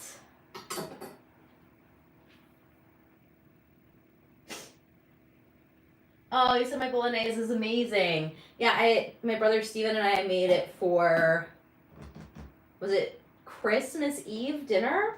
Steven, my brother, who's 2 years younger than me, he and I usually cook dinner for Christmas Eve. And actually, guess where that recipe for the bolognese came from? Josie and Nina. It was definitely a Lori recipe. So not my recipe, definitely Lori's, and it was so good. Definitely a big celebration worthy dinner. Pasta meal, whatever. Pasta meal dinner, man, I'm getting tired. I had a long day at work the other day. Almost done. Almost done with all this prep. Totally worth it. So excited for dinner and that glass of wine. It's gonna be lovely.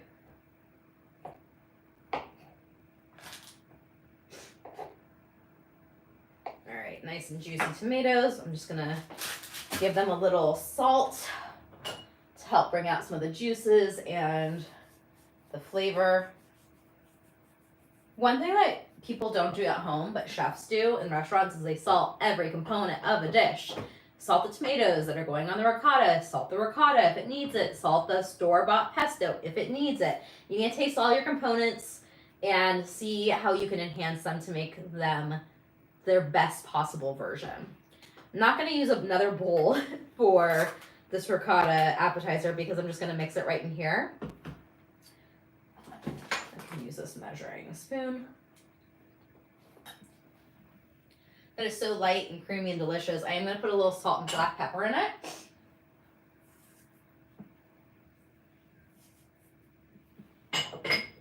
And my pepper grinder is right here as well. I do need another spoon. Let's get it.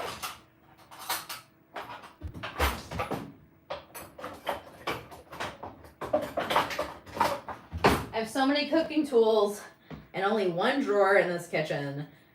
I have so many cooking tools that our second bedroom stores a lot of them, and a lot of my props for food styling, my website. So if you ever come visit and stay the night, just to know that if you open up a drawer in the second bedroom, there's probably like a spoon and some weird kitchen cooking tools that you're like, why is this in a bedroom? Because I don't have enough space, or maybe I have too many tools.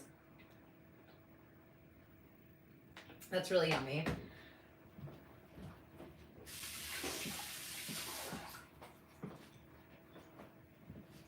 Store-bought from Trader Joe's pesto, little tomatoes, mustard's going away.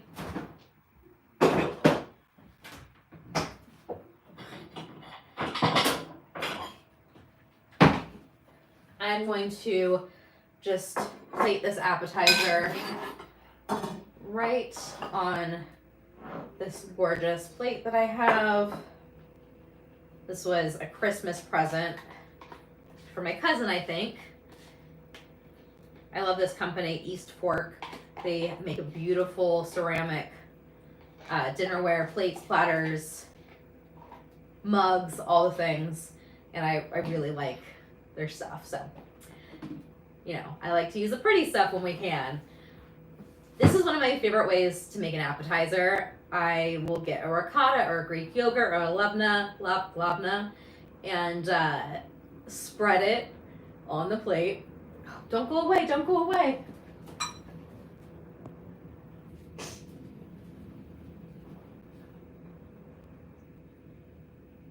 So it's just like nice, soft, pillowy dairy product usually. You could do this with hummus as well.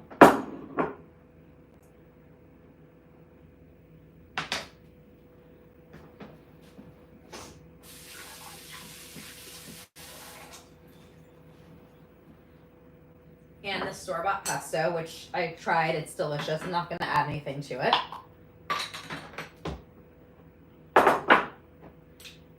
And I'm just going to do little dollops of the pesto on top of the ricotta. As you can see. And I like doing this because, like, it's so easy. I bought all the ingredients. I'm not really making anything. It's just assembly, and it feels like impressive, like I did something crazy. I didn't. I just assembled it. I bought delicious things that I really like to eat, like the cheese and this pesto, and I just plated it in a pretty way. So you can do it too. There's no recipe. It's just use the thing. And then I'm gonna make it look really pretty. Just gonna take my knife and kind of swirl it around a little bit. So the pesto and the ricotta are really intertwined.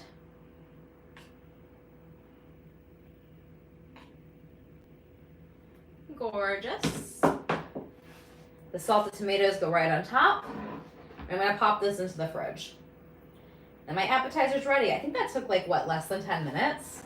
Done. You could serve this with crackers, you could serve it with crudités, you could serve it with a little toasty bread. I think I'm gonna do toasty bread because we're just carving out tonight. Just go along with that theme. And right before serving, I would drizzle this with a little bit of olive oil, probably put some flake salt and a little freshly cracked. I want to say clacked. I don't know why, but freshly cracked black pepper. All right, appetizer, done.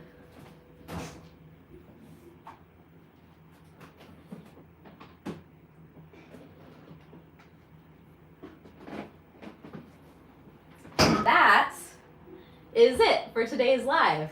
I still have other things I have to do, but I don't want to do any of them yet because of timing. Like, we still have about a half an hour before Henry and Nick get here. I don't want my salad to be soggy. I want the pasta to be ready like right when we're ready to eat. Same thing goes for the garlic bread. But everything else is really set, and that's what it's all about, right? Is like having delicious food ready to go for your lovely people so you can spend more quality time with them and not be stuck in the kitchen while your party's happening. So I hope you enjoyed it. Please let me know what you liked most about this video and what you want to see more of in the future, because once a month I'm going to be doing party prep lives because I love it. And remember to party more and stress less. All right, talk to you later, friends. Bye.